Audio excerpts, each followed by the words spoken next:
pour sa conduite et que sa volonté s'efface au milieu de nous. Amen. Que nous sommes debout. Prenons Exode 20.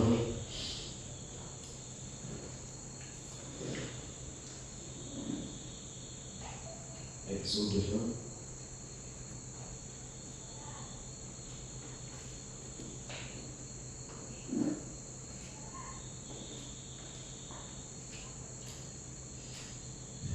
Exode 20, verset 12. Nous lisons la parole du Seigneur. Exode 20, verset 12.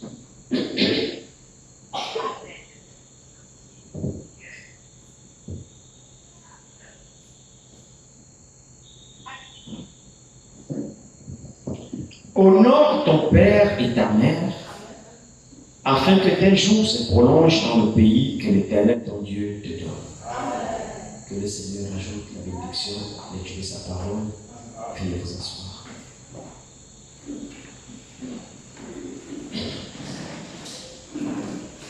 Je vous salue tous ce soir dans le merveilleux nom de notre Seigneur, le Sauveur Jésus-Christ. Merci aussi également pour vos prières. J'étais très attaqué le mercredi. Nous savons que notre Dieu nous conduit. J'ai appris que vous avez prié pour moi, que Dieu vous bénisse. Je n'ai pas su être parmi vous mercredi. Je n'étais pas très bien depuis toute la semaine d'ailleurs. Merci pour mon frère Loïc, merci pour tous les frères qui ont conduit la réunion mercredi. Merci pour tout ce que vous faites. Nous sommes là pour nous soutenir les uns les autres. C'est l'œuvre du Seigneur. Que le Seigneur bénisse richement mon précieux frère Loïc et qu'il vous bénisse aussi également. Je crois par la foi qu'on est guéri, on ne prête pas attention à tout ce que le diable fait, mais la chair dans laquelle nous sommes, c'est elle qui nous fait des sales tours. Mais le principal, c'est que notre âme soit en paix avec le Seigneur. Le corps, le diable se déchaîne sur le corps, mais il ne peut pas toucher notre âme, c'est le principal. Et nous sommes ici, c'est pour fortifier encore notre âme, qu'il soit encore davantage dans les mains du Seigneur. Qu'il nous aide ce soir, parce que je n'ai pas l'intention de pouvoir tenir longtemps, et certainement dimanche, je vais encore le faire comme annonce. Je souhaiterais aussi vous annoncer que nous nous acheminons vers la fin de l'année. Nous sommes en novembre déjà, fin du mois de novembre. Le dernier mois de décembre, bientôt, nous marquons l'année, par la grâce de Dieu. Si le Seigneur nous conserve encore la vie jusqu'en décembre et voire 2024, et nous aurons nos réunions de fin d'année. Comme nous le savons, généralement, nous tenons une série de réunions de réveil la dernière semaine de décembre jusqu'au 31 décembre. Normalement, nous avons toujours une semaine de réunions spéciales que nous intitulons souvent la réunion spéciale chaque fin d'année afin de pouvoir boucler l'année en beauté. Donc si le Seigneur nous maintient encore, selon sa grâce, la dernière semaine du mois de décembre, nous prendrons toute la semaine, nous serons ici chaque jour jusqu'au 31 décembre, des réunions spéciales. Nous avons l'habitude de le faire chaque année, donc nous n'allons pas déroger à la règle. Si nous accorde encore la santé et le souffle de vie, nous le ferons. Ces réunions-là sont très importantes pour nous. Donc nous prendrons toute une semaine, chaque jour d'affilée. Inviter les gens. Et ne regardez pas la montre cette semaine-là. Nous nous laisserons conduire selon le Saint-Esprit. Préparez votre argent de taxi. Si nous sommes, on va jusqu'à 21h, 22h, ça dépendra de vous. Ce sont des réunions de réveil, des réunions spéciales. Nous ne regarderons pas la montre, nous nous laisserons conduire par le Seigneur. La dernière semaine du mois de décembre, jusqu'au 31 décembre, je ne sais pas, je n'ai pas le calendrier, mais je vous annonce déjà, nous préparerons sereinement ces réunions et que le Seigneur puisse nous aider. Amen. Amen. Alors ici, nous voyons le passage de l'écriture que nous avons lu ici dans Exode 30, Exode 20 autant pour moi, c'est avec le peuple d'Israël leur sortie de l'Égypte sous la conduite de l'Éternel au travers de Moïse, son serviteur, lorsque le Seigneur les a délivrés en servitude là-bas, pour les conduire à la terre promise, la terre qu'il a fait l'alliance qu'il avait promis à Abraham, que cette terre, je la donnerai à ta postérité après toi. Le peuple en retour en possession de leur terre, dans le désert pendant qu'ils marchaient, alors en route, le Seigneur va donner pour la première fois les 10 commandements au peuple. Parce que quand ils étaient sortis, il n'y avait pas de commandement. Il n'y avait rien. Dieu parlait à Moïse. Et Moïse parlait spontanément au peuple. Donc la volonté de Dieu au peuple était communiquée spontanément par Moïse. Donc le peuple n'avait pas un support sur lequel il pouvait savoir. Dieu parle à Moïse et Moïse parle au peuple et c'est comme ça que la sortie s'est faite. Maintenant, pour la première fois, Dieu va décider maintenant lui-même de pouvoir s'adresser aussi également au peuple. Pour que le peuple comprenne lui-même la parole de Dieu, la voix de Dieu, et que le peuple comprenne que ce n'est pas Moïse seul qui s'est élevé et que ce n'est pas l'entreprise de Moïse, mais il y a vraiment un Dieu qui parle à Moïse, ainsi de suite, ainsi de suite. Alors Dieu va dire à Moïse, sanctifie le peuple. Aujourd'hui, je viens de leur parler. Sanctifie le peuple, aujourd'hui, va écouter ma voix, et puis, comme vous connaissez vous-même, tout ce qui avait été dit ce jour-là. Et le peuple va se rassembler, et dès là, Dieu va prononcer son discours. On va commencer même déjà à partir du premier verset, vous comprenez le contexte. Verset chapitre 20, à partir du premier verset. Alors Dieu prononça toutes ces paroles en disant,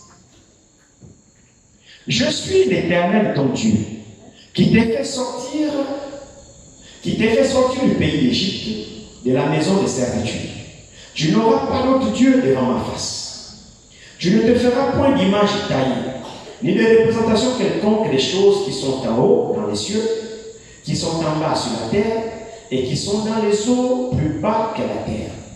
Tu ne te prosterneras point devant elle, et tu ne te serviras point. Car moi, l'Éternel est ton Dieu, je suis un Dieu jaloux, qui punit l'iniquité des pères sur les enfants jusqu'à la 3e, à la 4e génération de ceux qui les haïssent. Et qui fait miséricorde jusqu'en 1000 générations à ceux qui m'aiment et qui gardent mes commandements. Tu ne prendras point le nom de l'Éternel, ton Dieu, en vain, car l'Éternel ne laissera point impuni celui qui prendra son nom en vain. Souviens-toi du jour du repos pour le sanctifier. Tu travailleras 6 jours et tu feras tout ton ouvrage. Mais le 7e jour est le jour du repos de l'Éternel, ton Dieu. Tu ne feras aucun ouvrage, ni toi, ni ton fils, ni ta fille, ni ton serviteur, ni ta servante, ni ton bétail, ni l'étranger qui est dans tes portes. Car en 6 jours, l'Éternel a fait les cieux, la terre et la mer, et tout ce qui est contenu. Et il s'est reposé le 7e jour. C'est pourquoi l'Éternel a béni le jour du repos et l'a sanctifié. Afin que tes jours se prolongent sur le pays, dans le pays que l'Éternel, ton Dieu, te donne. Tu ne tueras point. Tu ne commettras point d'adultère. Tu ne déroberas point. Tu ne porteras point de faux témoignages contre ton prochain. Tu ne convoiteras point la maison de ton prochain. Tu ne convoiteras point la femme de ton prochain, ni son serviteur, ni sa servante, ni son bœuf, ni son âne, ni aucune chose qui appartienne à ton prochain. Tout le peuple entendait les tonnerres et le son de la trompette. Il voyait les flammes et la montagne fumante. À ce spectacle, le peuple tremblait et se tenait dans l'éloignement.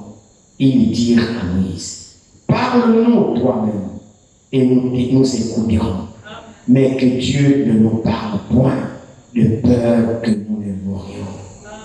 Moïse dit au peuple, ne vous effrayez pas, car c'est pour vous mettre à l'épreuve que Dieu est venu, et pour que vous ayez sa crainte devant les yeux, afin que vous ne péchiez point. Le peuple restait dans l'éloignement, mais Moïse s'approcha de la nuée où était Dieu. Amen. Amen. C'était un spectacle épouvantable. Ce que le peuple d'Israël a vécu ce jour-là était terrible. C'était terrifiant. Dieu avait dit, rassemble le peuple, moi-même je vais leur parler. Eux-mêmes vont entendre ma voix. Moïse a dit, sanctifiez-vous, parce que l'Éternel même a quelque chose à vous dire. Le peuple s'est sanctifié. Et le peuple devait se tenir éloigné de la montagne, ne pas toucher la montagne, ni les bêtes, ni quoi que ce soit. Parce que Dieu devait descendre. Alors, Dieu est descendu et il a parlé. Et nous voyons que Exode 20, à partir du premier verset, que nous avions lu ici, l'Écriture dit, alors Dieu prononça toutes ces paroles en disant, quoi? Je suis l'Éternel ton Dieu, qui t'ai fait sortir du pays d'Égypte, de la maison de servitude. Tu n'auras pas le Dieu, comme nous avons lu. Donc, les 10 commandements. Sortis de la propre bouche de Dieu lui-même au peuple. Maintenant, si vous regardez très bien ici, au verset 18, à la fin de la proclamation des 10 commandements, le verset 18 dit, tout le peuple entendait des tonnerres et le son de la trompette. Mais Dieu n'avait pas de trompette. Dieu parlait. Dieu donnait les 10 commandements au peuple. Dieu exprimait sa volonté au peuple. Et dans ce que Dieu disait, Moïse attendait distinctement les 10 commandements. Moïse n'entendait pas les tonnerres. Moïse n'entendait pas le son de la trompette. Moïse entendait, Jean, tu n'auras pas le cœur devant ma face. Honore ton père et ta mère. Moïse entendait effectivement les 10 commandements distinctement. Mais la Bible nous dit au verset 18 que tout le peuple, par contre, n'entendait que les tonnerres et les trompettes. Donc le peuple n'entendait rien du tout. C'est curieux. Ça encore, c'est un mystère. C'est bien Dieu qui dit au peuple, qui dit à Moïse, sanctifie le peuple. Je vais descendre et je vais leur parler. Moïse a transmis la nouvelle. Le peuple s'est sanctifié. Et Dieu est descendu. Et Dieu a parlé. À qui Dieu parlait-il? Au peuple. Est-ce que c'est vrai? Alors le verset 18 dit, tout le peuple attendait les tonnerres et le son de la trompette. Il voyait des flammes et la montagne fumante. C'est tout? Oui. Mais Moïse, lui, il attendait distinctement le commandement. Et parmi ces commandements, on ne va pas aller là-bas. Il y a beaucoup de profondeur là-dedans, on va partir là-bas. Parmi ces commandements, nous allons juste nous entretenir sur le 12e commandement. Parce qu'ils sont de mon côté. Nous allons nous entretenir au verset 12. Le verset 12, pas le 12e commandement, verset 12. Qui dit, honore ton père et ta mère, afin que tes jours se prolongent dans le pays que l'Éternel ton Dieu te donne. Parmi les commandements, il y a celui-là. Pas Moïse qui l'a dit, mais Dieu qui l'a recommandé au peuple. Était-il important ce commandement? Était-il vraiment utile que Dieu donne ce commandement au peuple? Il y a des commandements bien plus importants, du genre, tu n'auras pas de tout devant ma face. Dieu mettait en avant sa personnalité. C'est qu'il est, il rappelle au peuple que je suis le Dieu qui t'a délivré du pays d'Égypte. Où tu es en servitude, c'est moi ici qui t'ai délivré là-bas et qui t'ai ramené là. Donc, je ne tiens pas à ce que tu es un autre concurrent. Je ne tiens pas à ce que tu donnes ton cœur à un autre Dieu. Je ne veux pas que tu te prosternes ou que tu adores autre chose à à part moi, parce que c'est moi le seul, quand tu étais là-bas en souffrance, qui suis venu te chercher. Donc, devant cette œuvre que j'ai faite pour toi, je ne tiens pas assez que tu me mettes en rivalité dans ton cœur. Je veux venir moi seul. Je veux que tu sois ma propriété. Parce que quand tu souffrais là-bas, tu criais, et c'était pas les dieux de tes pères, ou tes miri, ou tes jomi, ou ta magie, ou ta sorcellerie, ou ton vampire, qui sont venus te délivrer. Tu as quand même fait 400 ans de galère. Tu as invoqué tous les sorciers du monde. Personne n'est venu à ton secours. Alors c'est moi le seul qui suis venu. Alors je tiens absolument que tu sois reconnaissant envers moi et que tu sois dépendant de moi seul. C'est ce qui se cache dans tu n'auras pas d'autre Dieu devant ma face. Frère, ce commandement est d'une importance capitale. Qui met en avant Dieu. Ça peut encore se comprendre. Mais d'où vient encore le commandement d'honorer ton père et ta mère?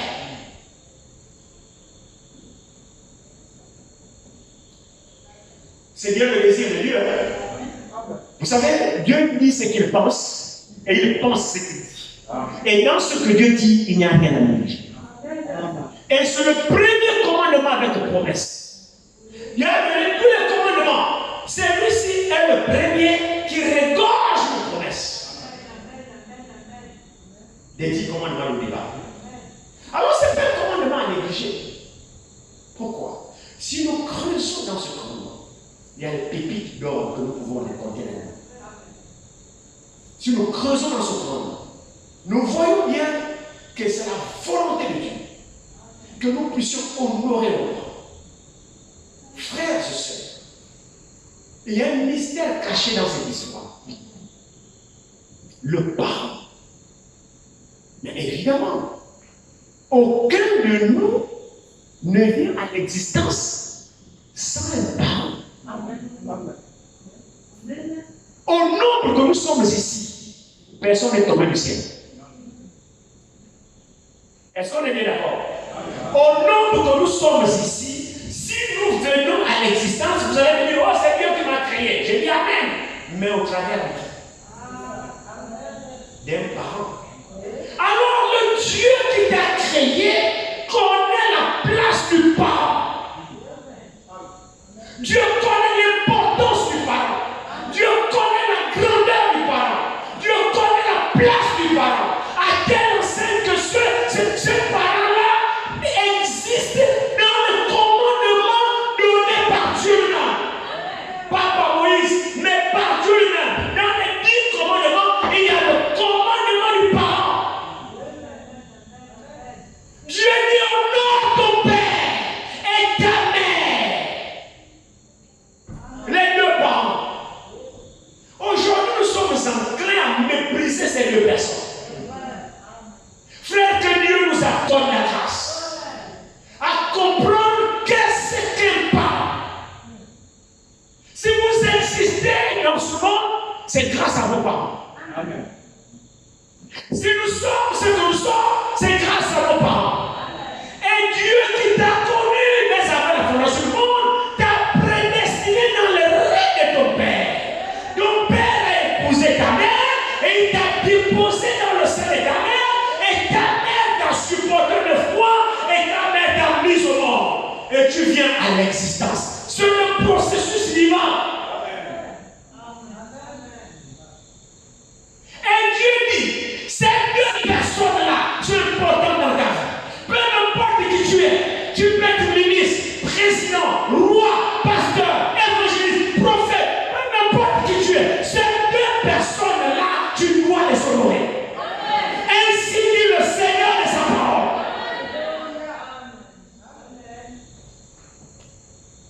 Oui, frère. Et il dit ici, honore ton père et ta mère, afin que tes jours se prolongent dans le pays que l'Éternel ton Dieu te donne. Mais ne commande pas la promesse. Frères et sœurs, c'est Dieu qui l'a dit. Alors Dieu le dit ici. Prenons Romains 1.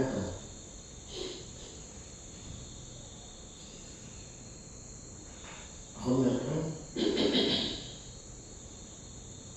Non, avant d'abord d'aller à Romains 1, encore Jésus lui-même ici. Prenons Matthieu 15. Je pense ici. Matthieu 15 ici, je pense. Le Seigneur ici, on va voir.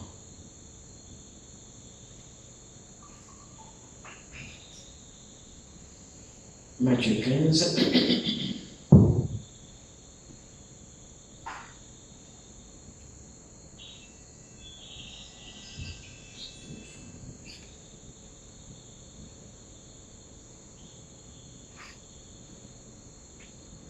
Quelqu'un va le trouver?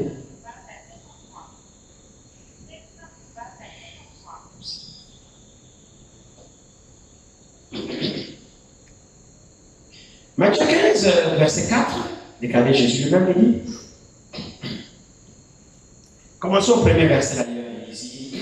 Alors les pharisiens et les scribes vinrent de Jérusalem auprès de Jésus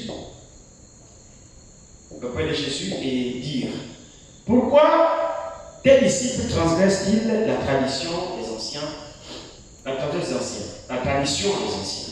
Car ils ne se lavent pas les mains quand ils prennent leur repas. Et il leur répondit: et vous, pourquoi transgressez-vous le commandement de Dieu au profit de votre tradition?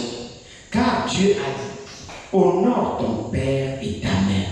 Vous voyez que ce commandement est tellement important que Jésus lui-même, lorsqu'il vient, il le rappelle. Pour montrer que c'est lui-même qui a donné ça aux enfants d'Israël. Et quand il vient, il le rappelle aux pharisiens. Il dit: car Dieu a dit: honore ton père et ta mère. Et celui qui maudira son père ou sa mère sera puni de mort. Vous voyez cela? Celui qui maudira son père et sa mère sera puni de mort. Nous allons y arriver. Mais vous dites: celui qui dira à son père ou à sa mère ce dont j'aurais pu assister et qu'il offrande à Dieu n'est pas tenu d'honorer son père et sa mère.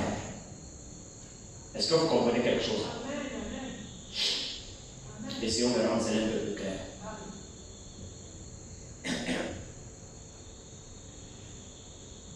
Dieu dit: nous sommes tous ici enfants. Nous avons des parents. C'est un commandement. Dieu dit: honore ton père et ta mère, afin que tes jours se prolongent sur la terre. Alors maintenant, quand il arrive, il trouve les pharisiens déforment la chose.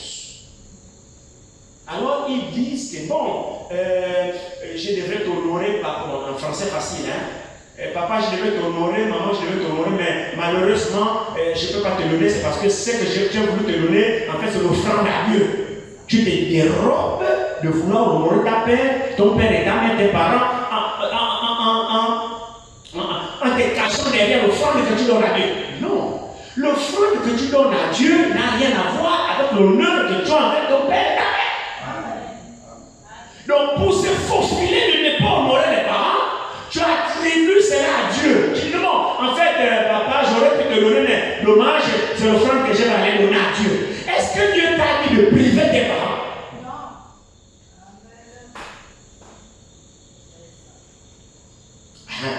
Oh, c'est que j'aurais pu te donner, malheureusement, bon, j'ai pas grand chose, et ça c'est pour Dieu. Et tu n'honores pas tes parents. Tu veux, mais Dieu voit que tu veux se manipuler. Dieu voit. Et c'est ce qu'il est en train de dire ici, le Seigneur. Il dit: il leur répondit, verset 3 de Matthieu 15. Et vous, pourquoi transgressez-vous? Jésus appelle ça la transgression du commandement. Donc pour Jésus, il tient absolument que ce commandement soit respecté. Alors il dit: pourquoi? Pardon, verset 3. Il leur répondit: et vous, pourquoi transgressez-vous le commandement de Dieu au profit de votre tradition? Car Dieu a dit: honore ton père et ta mère. Et celui qui maudira son père ou sa mère sera puni de mort. Mais vous dites: celui qui dira à son père ou à sa mère ce dont j'aurais pu t'assister est une offrande à Dieu, n'est pas tenu d'honorer son père et sa mère. Qu'est-ce que c'est? Un justificatif. Maintenant il dit: vous annulez ainsi la parole de Dieu au profit de votre tradition.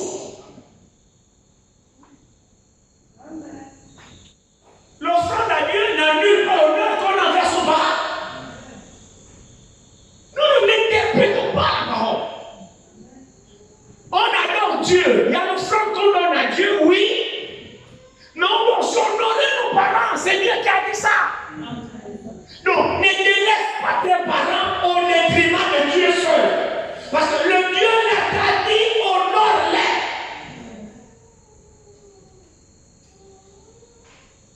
Il dit, Dieu, je suis avec vous honorer, vous annulez ainsi la parole de Dieu au détriment, au profit de vos traditions. Hypocrite. Esaïe a bien prophétisé sur vous, quand il a dit, ce peuple mon nom des lèvres, mais cœur éloigné de moi. C'est en vain qu'il m'honore, en enseignant des préceptes qui sont des commandements d'homme. Allons-y dans Romains 1.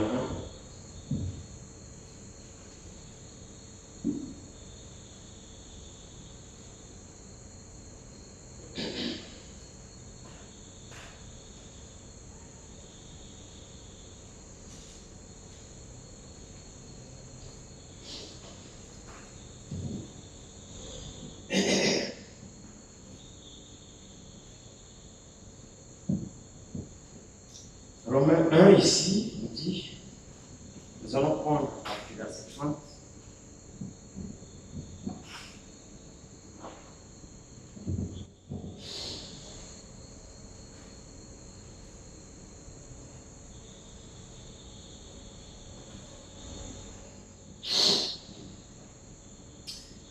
C'est la condition de l'ordre des hommes au temps de la fin ici, que Paul nous écrit dans Romains ici. Commençons au verset 29 de Romains 30. Étant rempli de toute espèce d'injustice, de méchanceté, de cupidité, de malice, plein d'envie, de meurtre, de querelle, de ruse et de malignité. Rapporteur, médisant, impie, arrogant, hautain, fanfaron, ingénieux au mal, rebelles à leur part, dépourvus d'intelligence. Ce que je voulais sortir, c'est ça.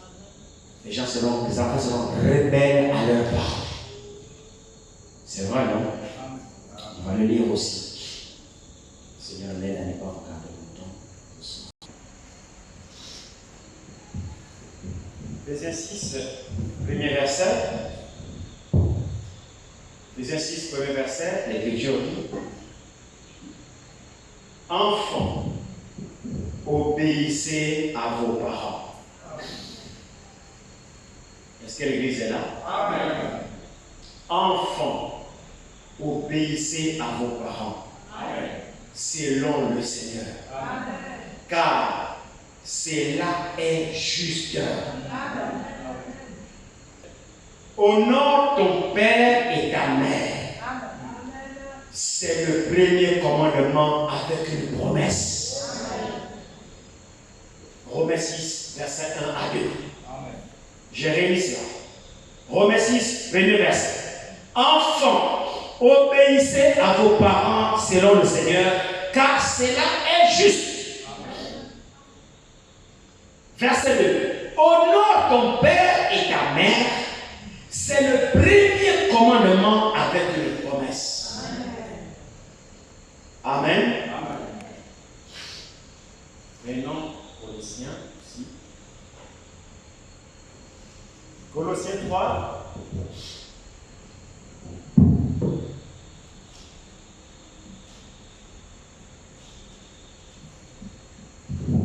Colossiens 3, verset 1. Que nous lit l'Écriture.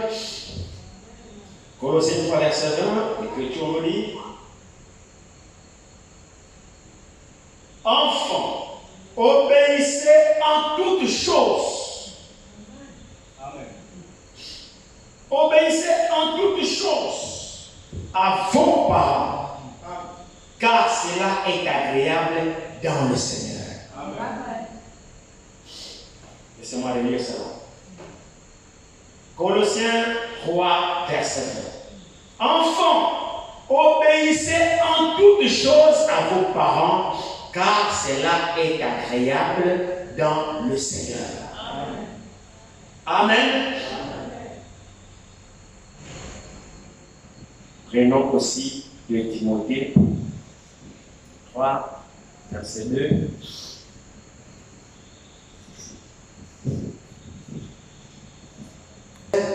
la prophétie du dernier temps. Sachez que dans les derniers jours, il y aura des temps difficiles, car les hommes seront égoïstes, amis de l'argent, fanfarons, hautains, blasphémateurs, rebelles à leurs parents, ingrats, irréligieux, insensibles, déloyaux, calomniateurs, intempérants, cruels, ennemis des gens de bien, traîtres, emportés, en feu d'orgueil, aimant le plaisir plus que Dieu. Amen. À ce que les enfants honorent leurs parents. Comme je venais de le dire. Pourquoi? Parce que ces deux êtres-là, Dieu s'est servi de ces deux êtres de nous amener de notre existence sur la terre. Dieu s'était servi de papa et de maman. Et si vous regardez très bien, mon frère, ma soeur, ce sont les seuls deux êtres au monde qu'on ne peut pas remplacer. Amen. Vous pouvez remplacer n'importe quel lien de parenté. Et pourtant, l'Écriture dit l'homme quittera son père et sa mère et s'attachera à sa femme, et les deux deviendront une seule chair. C'est vrai, non? Ils ne seront plus deux, mais une seule chair. Est-ce que c'est vrai? C'est ce que la Bible dit. C'est le lien qui nous unit, l'homme et la femme. Mais remarquez, mon frère, ma soeur, Paul dit dans un Corinthiens, il dit la femme est liée à son mari jusqu'à ce que celui-ci soit vivant. Mais une fois le mari est mort, elle est dégagée. Elle peut se remarier. Et si elle se remarie, l'autre là sera toujours son mari aussi. Et pourtant le premier mort, elle l'a remplacé.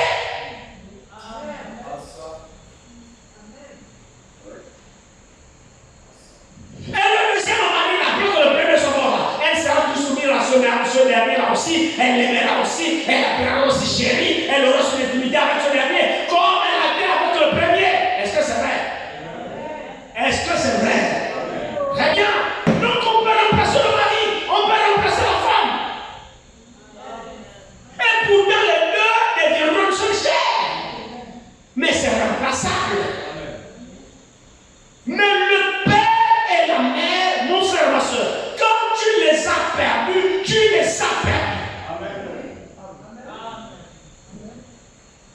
J'ai dit bien, le père ou la mère, quand tu as perdu ces deux-là, comme moi aujourd'hui, mais eux n'existent plus, tu n'en auras plus. C'est pas possible, mon frère. Tu auras certainement le mari de maman, que tu appelleras papa par respect, mais n'est pas ton géniteur. Tu auras la femme de papa, que tu appelleras maman, mais c'est pas elle ta mère. Non. Tu n'as qu'un seul père, une seule mère. Quand tu les as perdus, tu n'as plus d'échange. Alors combien de fois nous devons les aimer? Mon frère, ma soeur, réalisons l'importance que ces deux êtres-là sont dans ta vie. Quand vous pénétrez la pensée de Dieu, vous allez comprendre à quelle place Dieu les met. Dieu lui-même les met. À quel aspect qui sont tellement importants que Dieu inscrit ces dans son commandement. Honorez-les. Vous qui les avez encore, je vous en supplie, honorer ces gens-là. Remerciez Dieu de les avoir encore vivants. Oh, quelle grâce! Surtout vous les enfants qui les avez encore comme parents croyants. Oh mon Dieu, vous ne savez pas le trésor que vous avez. Surtout vous qui avez des parents croyants. Quelle grâce vous avez. Béni, remerciez Dieu, honorez Dieu, d'avoir des parents croyants. C'est encore une grâce supplémentaire. Ces parents croyants s'investissent pour vous, vous montrent la voie de Dieu. Double bonus, vous les avez vivants, mais encore ils vous conduisent dans la voie de Dieu. Comment pouvez-vous vous révéler comme de telles personnes?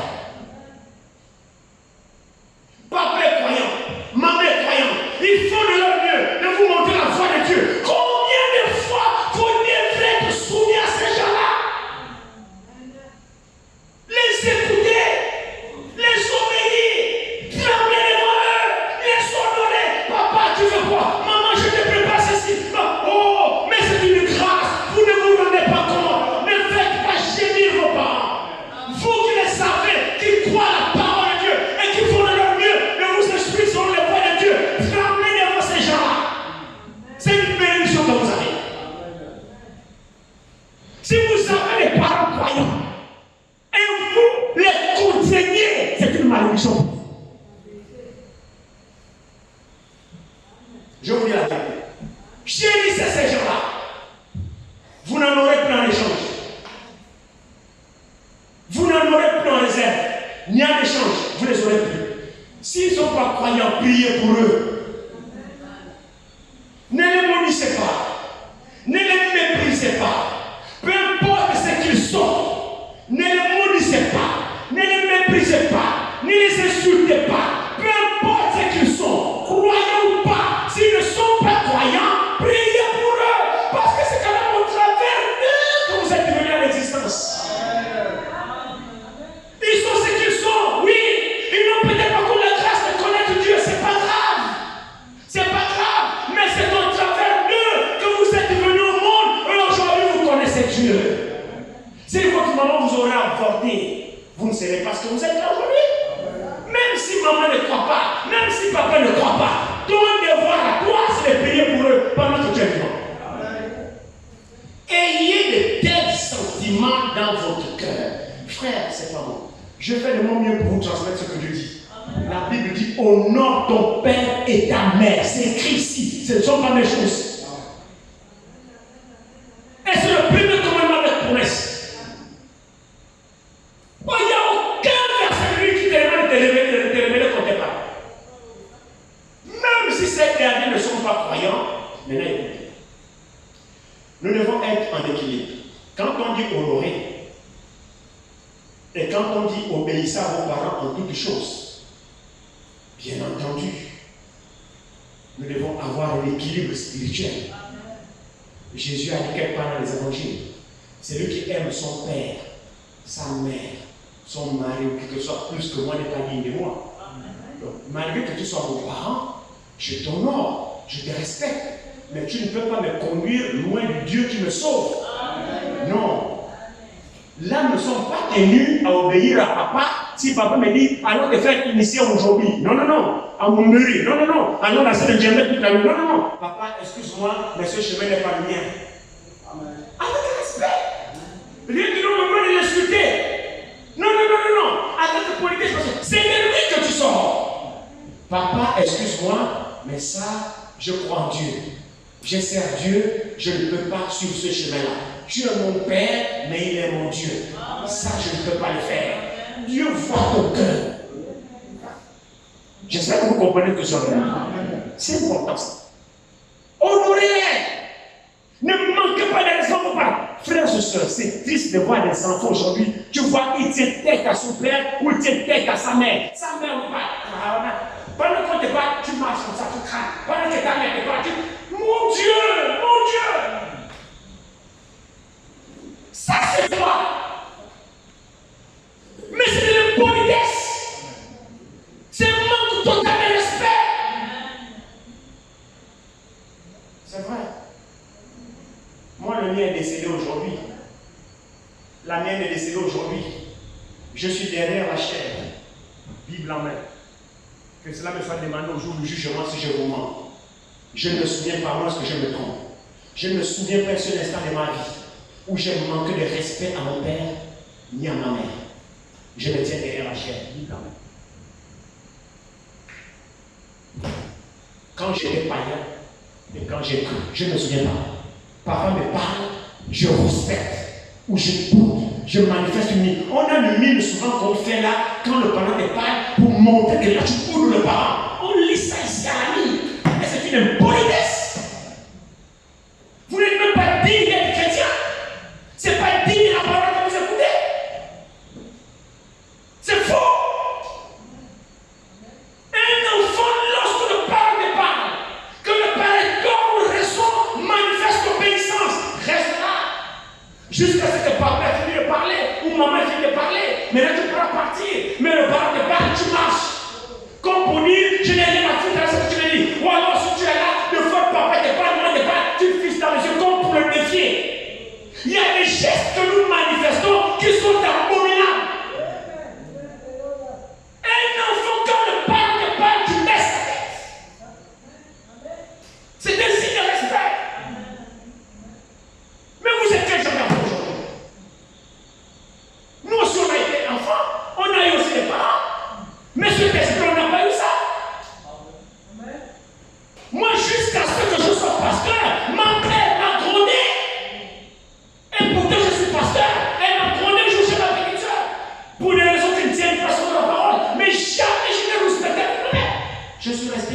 maman a fini de parler. J'ai pris mon calme, j'ai expliqué à maman ma position selon les Écritures, avec tout le respect. Mais nous vient qu'aujourd'hui, on cache la porte aux parents, on parle mal aux parents, on manque d'égard aux parents. Non, c'est faux. Et vous voulez vous cacher derrière la parole. Il n'y a aucune écriture qui autorise ça. Il n'y en a pas. Dieu a dit honorez-les. Peu importe ce qu'ils sont, toi, honore-les. Dieu voit que tu es honoré. Avez-vous vu? Rebelle à n'importe quoi. C'est l'un des esprits aujourd'hui. Que chacun se regarde. Il suffit que le parent s'oppose à ta décision, tu boules ton parent. Il suffit que le parent ne soit pas d'accord avec ce que tu fais, tu boules le parent. Mais le parent n'est pas censé être soumis à toi. Non, c'est toi qui es soumis au parent. Si ce qu'il te dit ne t'amène pas loin de Dieu, obéis aux parents. Si je peux dire quelque chose, la chose qui peut ne pas te faire obéir à ton parent, c'est si ton parent t'amène à l'adoration d'autre Dieu. T'amène à t'éloigner de Dieu. Là, tu n'es pas tenu. À l'impossible, nul n'est tenu. L'impossible ici, c'est parce qu'il y a un premier commandement qui vient avant honore ton père et ta mère. Lequel? Tu n'auras pas d'autre Dieu devant la face. Alors, si ton père ou ta mère t'entraîne à d'autres dieux, non, là tu diras papa et maman, non, je suis désolé. Je n'ai qu'un seul Dieu. Là, tu ne peux pas te soumettre, mais avec respect. Mais si c'est que ton père ou ta mère te disent, ne t'amène pas en désobéissance avec ta parole, obéis. C'est ça les enfants. Obéissons à nos parents. Vous avez encore la grâce de les avoir vivants. Vous savez, il m'arrive souvent quand je suis à Gédio, deux fois je me reproche de ne pas avoir assez fait pour les parents. Je regrette aujourd'hui. Plus on grandit, plus on réalise l'importance que ces gens-là représentent pour nous. Si mon père aurait été vivant aujourd'hui, ma mère, j'aurais pu faire mieux. C'est vrai, frère. Mes parents n'étaient pas croyants. Quand je parle comme ça, ma mère n'a jamais mis un seul instant les pieds dans mon église où je suis pasteur. Jamais. Mais ça ne m'a pas empêché de l'honorer. Encore mon père. J'ai gardé mon père ici. Beaucoup sont venus voir mon père à la maison. Jamais mon père est venu à l'église une seule fois ici. Mais ça ne m'a pas empêché de l'honorer. Et si c'était encore vivant, j'allais faire mieux. Parce que ces gens-là sont importants dans ma vie. Ils sont importants dans ma vie. Peu importe ce qu'ils sont, ils sont importants dans ma vie. J'aurais pu faire mieux si j'étais vivant. J'aurais pu me racheter. Mais vous qui les savez encore, profitez de ces gens-là. Honorez ces gens, s'il vous plaît, avec le peu que vous avez. Allez-y voir papa, allez-y voir maman, faites ce que vous pouvez faire. Je n'ai que 1000 francs, papa, passez les 1000 francs. Oh, vous savez, frère, ces gens-là, ils sont tellement sages. Ils vous aiment, mais vous ne vous rendez pas compte. Ils ont sacrifié leur vie pour vous aider. Si vous êtes ce que vous êtes aujourd'hui, c'est grâce à ces parents. Je sais qu'il y a des parents des missionnaires, il y a des parents inconscients et responsables. Je ne parle pas de cela. Mais je parle de ceux-là qui ont investi pour notre avenir. Qui ont contribué pour que nous soyons ce que nous sommes aujourd'hui. Vous devez honorer ces gens-là. C'est la parole de Dieu. Consultez-les. C'est des bibliothèques vivantes. Ils vous aiment plus que tout. Vous êtes leur progéniture, ils vous aiment. Un parent aime son enfant. Oui. Et quand il vous gronde, c'est l'amour. Avez-vous entendu au Romains 12, au Romains 13? Quel est le fils que le père ne châtie pas? Mais le père qui aime son enfant le châtie. Par-dessus tout. Quel est vraiment le parent de tout le monde? Mais c'est Dieu. Vous voyez que nous devons transposer ça sur Dieu. C'est Dieu le véritable parent. Donc c'est que nous reflétons sur nos parents. En réalité, c'est envers Dieu que nous le reflétons. Parce qu'il est réellement notre parent dans le monde. Mais si on n'honore pas le père naturel que nous voyons, ou la mère naturelle que nous voyons, c'est Dieu que nous voyons pas que nous prétendons honorer, nous mentons. Tu les réveilles dans la maison. La mère te dit, lave les assiettes, balaye la maison, prépare. Je m'en vais à l'église. Tu désobéis à ta mère, tu m'as de venir à l'église. C'est l'église qui vous enseigne ça. Moi, je ne prêche pas à la rébellion aussi. Non. Si c'est moi qui vous avez comme pasteur, je n'ai jamais enseigné ça. Vous désobéissez à vos parents à la maison et vous venez vous cacher à l'église pour dire je m'en vais à l'église, je m'en vais. Quelle église? Quelle église? L'église vous enseigne de ne pas vous soumettre à vos parents, de ne pas obéir à vos parents. Enfants, obéissez à vos parents en toutes choses. C'est les mots devant le Seigneur, c'est écrit ici. Dieu vous bénira. Ces gens-là sont précieux, mon frère, ma soeur. Vous ne savez pas l'importance que vos parents représentent. En fait, vous n'avez pas encore compris. Vous savez, c'est quand on les perd que plus tard, vous voyez que merde, maman n'est plus là. Maman n'est plus là. Vous savez, l'appellation la même.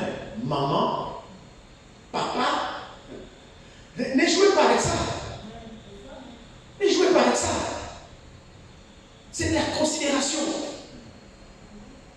Ça a du sens. Ne prenez pas ça à la légère. Honorez ces personnes-là. Honorez ces personnes-là. Il y en a qui travaillent, qui n'ont rien à foutre de leurs parents. Il prend son salaire, il m'empoche. Il est là avec le copine, il fait sa vie. Ah, le vieux là m'emmène, la vieille là. Vous avez déjà fait votre vie, vous êtes déjà fini. Laisse-moi faire ma vie, je suis encore jeune. Non, mais tu n'as rien compris. Que Dieu ait pitié de toi. Tu n'as rien compris. Le travail que tu as aujourd'hui, qui t'a payé les canis? Qui t'a payé les micros? Qui t'a payé les tenues? Qui t'a payé le taxi? Qui payait les trucs de l'école? Tu viens ici, fascicule, ceci, tenue, chaussures, taxi, photocopie, et tout ça. Les pauvres parents saignaient pour que tu sois ce que tu es aujourd'hui. Et Dieu te fait grâce. Tu trouves un emploi où tu as quelqu'un bien pour te payer. Tu dis, ah, les vieux là, en mettre, moi je fais ma vie. Ils sont déjà toujours vieux. Et chaque fin de mois, vous n'êtes même pas reconnaissant. La simple reconnaissance, non, vous ne l'avez pas. Vous qui avez des parents croyants, remerciez le Seigneur. C'est un trésor que vous avez. Tremblez devant ces gens-là. Honorez-les. Consultez vos parents en toutes choses. Ne vous mettez jamais au travers de vos parents. Vous ne serez jamais bénis. Vous ne serez jamais bénis. Soyez en phase avec vos parents. Faites en sorte que vos parents vous bénissent. Faites en sorte que vos parents soient heureux de vous. Faites en sorte que vos parents témoignent de vous. Mais c'est vrai, vous qui les avez encore vivants, mon frère, ma soeur, même s'ils ne sont pas croyants, faites de votre mieux que vos parents soient fiers de vous. Que ton vieux papa ou ta vieille maman dise un jour, j'ai mon fils, c'est mon fils qui m'a amené. Oh, vous savez, le petit soupir là, oh, merci papa. Mon frère, le merci là, le merci là, le ciel est ouvert. Mais quand il gémit là-bas à cause de toi, honore ton Père et ta mère. Souvent, nous nous posons des questions pourquoi les choses n'avancent. C'est des petites choses comme ça que nous oublions. Nous pensons que bon, nous nous affranchissons de tout et frère, Dieu c'est la parole. Oh, l'écriture vient. Honorer tout le monde. C'est vraiment. Timothée dit que le croyant prenne soin de sa propre famille. Il dit, c'est lui qui ne prend pas soin de sa propre famille à relayer même la foi. C'est écrit ici. C'est lui qui ne prend pas soin de ça. Tes parents dans la chair, tu t'es dit croyant, mais tes parents, tu les piétines, tu ne t'en occupes pas. Tu ne sais même pas s'ils ont mangé et s'ils ont. Tu n'as rien à foutre. Mais tu dis, je suis croyant, j'ai l'enlèvement, j'ai une fille, je suis une fille de Dieu, un fils de Dieu. Mais tu m'as pas dit, tu as même oublié la fois même que tu peux t'avoir, tu ne l'as pas. Tu ne l'as pas. Tu t'abuses toi. Vous voyez que c'est important, le Saint-Esprit est important. C'est lui qui nous maintient en équilibre de la parole. C'est important. Quand il dit que sans moi vous ne pouvez rien, c'est important. C'est lui qui nous enseigne. C'est lui qui nous interpelle. C'est lui qui dit, là c'est pas bon. Sachons écouter. Ne marchons pas à tue-tête. Je passais la journée. Je termine. Je fais mal. Je pensais la journée, pendant que je marchais, et puis la notion de pasteur m'a traversé dans l'esprit. Et pendant que je marchais, là, une pensée me venait, et puis l'esprit m'enseignait beaucoup de choses pendant que je marchais. Il me disait, pasteur. Après, je dis, oui, pasteur, ok, pasteur. Après, j'ai reçu une ouverture d'esprit. Et puis là, je comprends que non. Quelque chose me disait que, sais-tu que pasteur, en fait, littéralement, renvoie au berger. Littéralement, renvoie au berger. Littéralement, le mot pasteur renvoie littéralement au berger, c'est-à-dire le gardien des brebis, littéralement des moutons, des agneaux. C'est ça qu'on appelle pasteur. En fait, ce n'est pas nous là. Nous là, pasteur, on l'utilise au figuré. Mais le premier sens du mot pasteur, littéralement, c'est celui qui garde les moutons. Littéralement, le premier sens. Parce qu'il y a plusieurs sens. Le sens principal du mot pasteur, c'est le gardien des moutons, des bergers, des bêtes. Littéralement. C'est ça le pasteur. Maintenant, au figuré, on nous appelle des pasteurs au figuré parce que littéralement, vous n'êtes pas des moutons, des brebis. Littéralement, vous êtes des êtres humains. C'est vrai, non? Amen. C'est ce qu'il m'a enseigné la journée quand j'ai marché, j'ai rentré chez moi. Il dit, tu as vu, on vous appelle pasteur. Mais en réalité, ce n'est pas votre pasteur. Le pasteur, le premier sens du mot pasteur, est assimilé aux sommes qui conduisent les brebis. Ok. Maintenant, si on vous attribue au figuré le nom pasteur, il faut alors effectivement que les gens que vous conduisez s'assimilent aux brebis, aux agneaux. Si ce n'est pas le cas, alors ils ne le sont pas.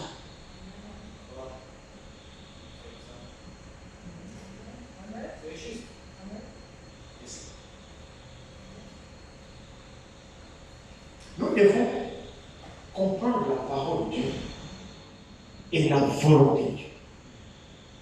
Qu'est-ce qu'un ami? Qu'est-ce qu'une brebis?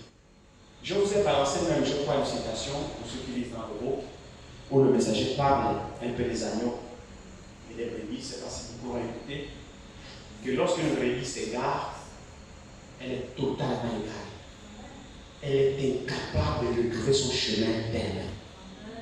C'est ce que le prophète dit. Donc, littéralement parlant, c'est ça une brebis, c'est ça un agneau. D'où ces bêtes-là ont besoin d'un pasteur, d'un berger pour les conduire.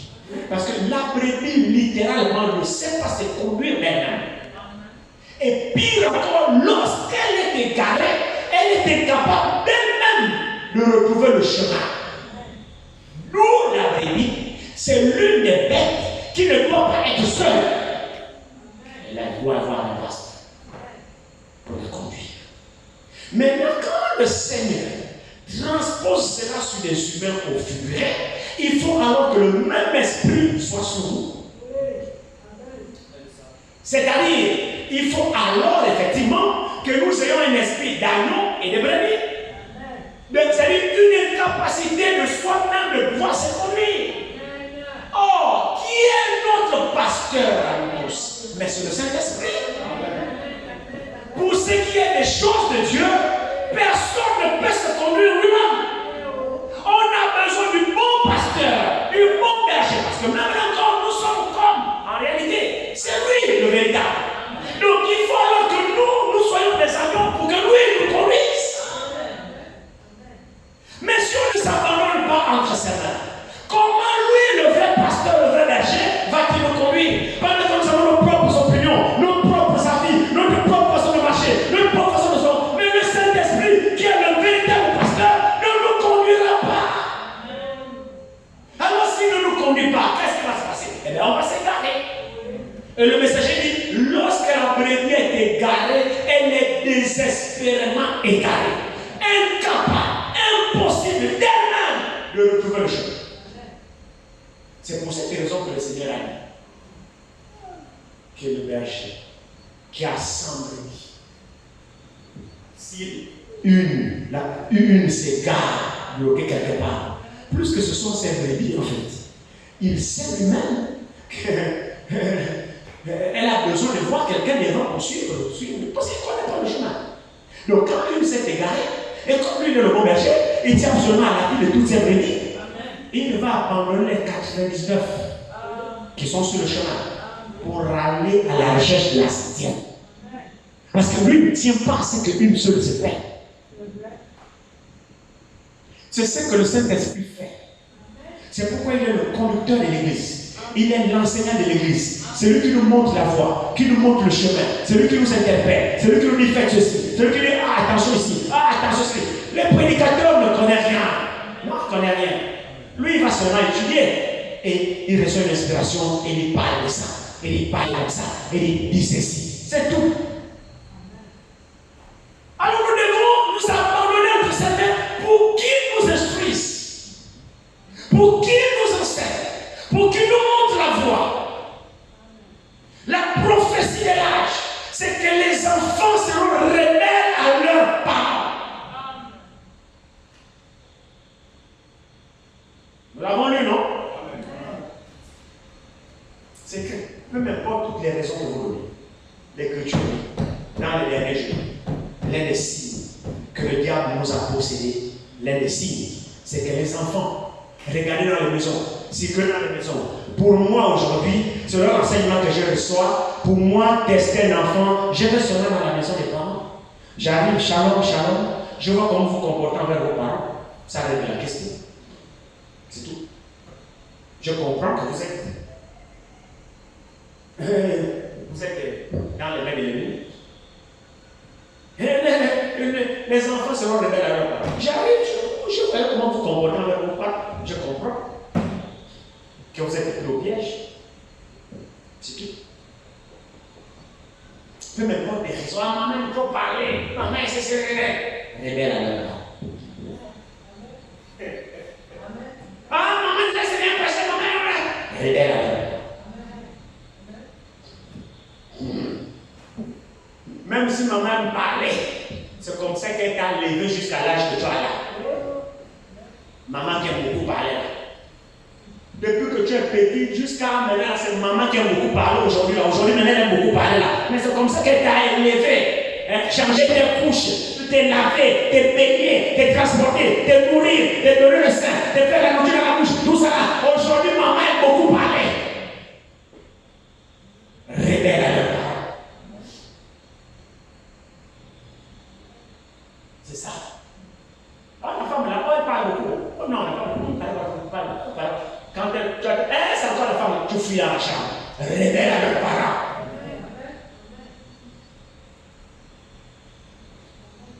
Oh, chassez ce démon. C'est du diable. Honorez ces gens-là. Si vous estimez que papa et maman agissent mal, priez pour eux. Ne leur manquez pas de respect. Non. Non et non et non. Ne manquez pas de respect. Ne le faites pas. Sous aucun prétexte, ne le faites pas. Même si papa t'a tapé et tu estimes qu'il t'a tapé justement, c'est pas grave, va prier. Si c'est un homme de Dieu, il viendra te demander pardon. C'est pas un péché de demander pardon à ses enfants. Non, non, non, non, non, non, non. Non, non, non. Non, non, non. On peut se tromper. On demande pardon à son enfant. Maman, pardonne-moi. J'ai mal apprécié la chose. Je me suis laissé comprendre. Mon fils, pardonne-moi. Oui, mais vous ne leur manquez pas de respect. Ne le faites pas. Vous ne serez pas bénis. Et quand vos parents gémissent à cause de vous, cela ne vous profitera nullement. Pensez à vos parents. Pour ceux qui bricolent, si papa vit, maman vit, ils n'ont pas besoin de grand-chose. Le geste compte. Papa, il n'y a pas grand-chose. Hein. Le teint dur, maintenant ça devient dur, vraiment bon. Voici 100 francs là. Le geste là, je vous assure. Si vous savez comment vous apaiser son cœur, le merci qu'il te donne là, c'est des bénédictions. Mais quand je dis, l'enfant n'est plus qu'il travaille, mais ton fils, laisse. Enfin, je ne sais pas. Pour des prudents comme nous, on ne vous maudit pas. C'est-à-dire que j'évite même de parler de vous. On ne vous maudit pas, on ne parle même pas de vous. Mais ce n'est pas bien. Honorez ces gens-là. Dieu vous bénira. Et par-dessus tout, c'est Dieu qui est le véritable parent. Il a dit si je suis père, où est l'homme qui m'a eu? Finalement, nous parlons en réalité de qui? Mais de Dieu lui-même. Parce que c'est lui, en réalité, c'est lui notre véritable parent. C'est vrai, non? Que Dieu vous bénisse.